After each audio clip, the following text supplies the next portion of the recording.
అందరికీ నమస్కారం. ఈరోజు మనం 'సావి ఏ బ్లడీ హౌస్ వైఫ్' అనే హిందీ మూవీ రివ్యూ చూద్దాము. ఈ సినిమా నిన్ననే నెట్‌ఫ్లిక్స్‌లో వచ్చింది. ఇది 'ఎనీథింగ్ ఫర్ హర్' అనే ఒక ఫ్రెంచ్ మూవీ రీమేక్. మూవీ అయితే చాలా చాలా బాగుంది. మనందరికీ సతీ సావిత్రి స్టోరీ తెలుసు కదా! తన భర్త కోసం యమధర్మరాజును ఎదిరించిన గొప్ప క్యారెక్టర్. ఈ మూవీ స్టోరీ కూడా ఈ ఎపిక్ క్యారెక్టర్ నుండి ఇన్‌స్పైర్ అయిన లైనే. బేసిక్ స్టోరీ ఏంటంటే హీరోయిన్ తన భర్త కోసం ఎంత దూరమైనా వెళ్ళే క్యారెక్టర్. సేమ్ లైక్ సతీ సావిత్రి. నేను స్పాయిలర్స్ ఏమీ చెప్పను. ఈ మూవీలో మెయిన్‌గా హీరోయిన్ దివ్య ఖోస్లా కుమార్ యాక్టింగ్ గురించి చెప్పాలి. చాలా అమాయకంగా ఒక హౌస్ వైఫ్ నుండి వైలెంట్‌గా మారే ఫేజ్‌లో ఉండే ఎమోషన్స్ అన్నీ చాలా బాగా పలికించారు.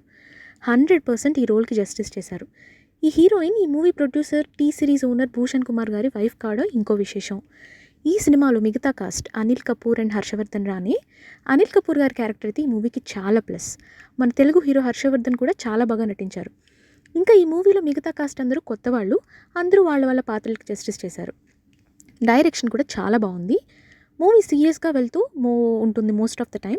కామెడీ కూడా ఏమీ అంతగా ఉండదు.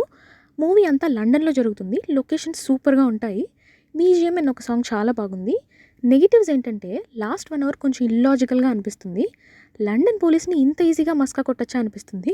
బట్ స్టిల్ ఈ మూవీలో వైలెంట్గా కానీ డిస్టర్బింగ్గా కానీ ఏ సీన్స్ ఉండవు. అందరూ ఈ వీకెండ్ ఫ్యామిలీతో చూసి ఎంజాయ్ చేయొచ్చు.